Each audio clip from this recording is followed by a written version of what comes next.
അനുഷ്ഠാനങ്ങൾ, റിച്വൽസിനെ കുറിച്ചാവട്ടെ ഇന്നത്തെ നമ്മുടെ ഡിസ്കഷൻ. അനുഷ്ഠാനം എന്ന് കേൾക്കുമ്പോൾ എല്ലാവരുടെയും മനസ്സിൽ ആദ്യം വരുന്നത് പൂജകളാണ്. പൂജ എന്നത് ഈശ്വരന് നൽകുന്ന സമർപ്പണമാണ്. നമ്മൾ പലപ്പോഴും ഈ കാര്യം മാത്രമാണ് അനുഷ്ഠാനങ്ങളുടെ ഭാഗമായിട്ട് കാണാറുള്ളത്. വലിയ ദാനമായ വിദ്യയെക്കുറിച്ച് നമ്മൾ ഒരു എപ്പിസോഡ് ചെയ്തു. അനുഷ്ഠാനങ്ങളിൽ ദാനം എന്നതൊരു അനുഷ്ഠാനമാണ്. ഈശ്വരന് കൃതജ്ഞതാപൂർവം സേവിച്ചു കൊടുക്കുന്ന സേവനങ്ങളെപ്പോലെ തന്നെയാണ് മനുഷ്യന് കൊടുക്കുന്ന ഏറ്റവും വലിയ ദാനമായിട്ടുള്ള വിദ്യ പറഞ്ഞു കൊടുക്കുക എന്നുള്ളത്. സത്സംഗങ്ങളിൽ നടക്കുന്നത് അനുഷ്ഠാനങ്ങളാണ്. ഈശ്വരന് നൽകുന്ന കൃതജ്ഞതാപൂർണമായ സേവനം മാത്രമാണ് എന്ന് കരുതരുത്. അഷ്ടാംഗയോഗത്തിൽ 5ാമത്തെ ഘട്ടത്തിൽ പറയുന്ന യമ, നിയമ, ആസന, പ്രാണായാമ, പ്രത്യാഹാര, ആ പ്രത്യാഹാരത്തിന് ശേഷം 6ാമത് പറയുന്ന ധാരണയിലെത്താൻ എന്താണ് ചെയ്യേണ്ടത് എന്ന് പറയുമ്പോൾ അനുഷ്ഠാനങ്ങൾ നമ്മളെ സഹായിക്കുന്ന പറയാം.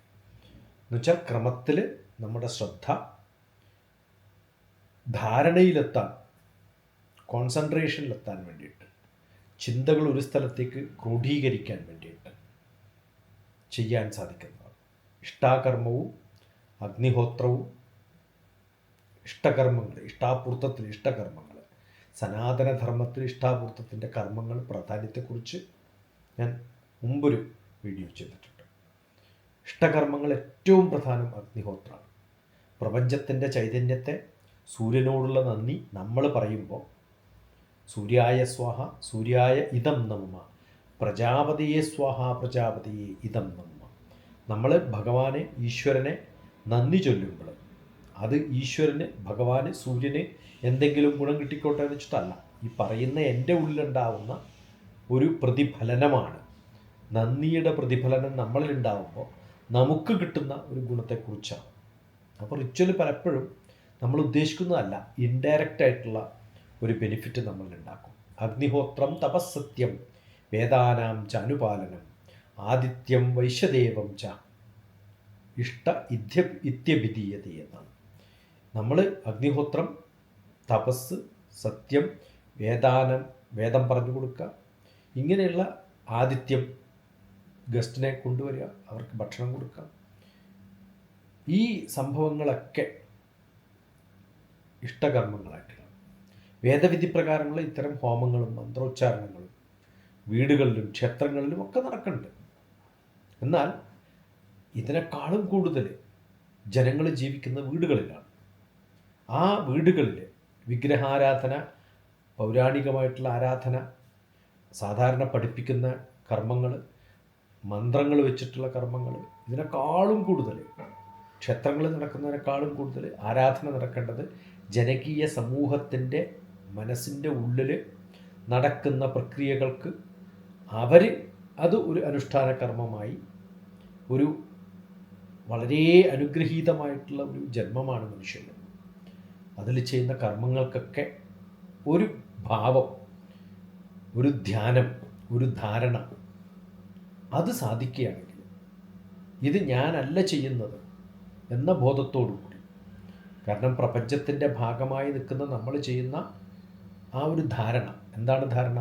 ഇത് എൻ്റേതല്ല എന്നുള്ള ധാരണ, ആ ബോധം, ഇതെല്ലാം എൻ്റേതാണ്, എൻ്റേതാണെന്നുള്ള തോന്നലിൽ നിന്നും ഇതൊന്നും എൻ്റേതല്ല എന്നുള്ള തോന്നലിലേക്ക് നമ്മൾ മാറുമ്പോൾ കായേന വാച മനസേന്ദ്രിയർവാ ബുദ്ധ്യാത്മനാവാ പ്രകൃതി സ്വഭാവ കരോമി യദ്യത് സകലം പരസ്മൈ നാരായണായേതി സമർപ്പയാമി. ഇത് എൻ്റെ ഭാഗമായിട്ട് ഞാൻ ചെയ്യുന്നതല്ല.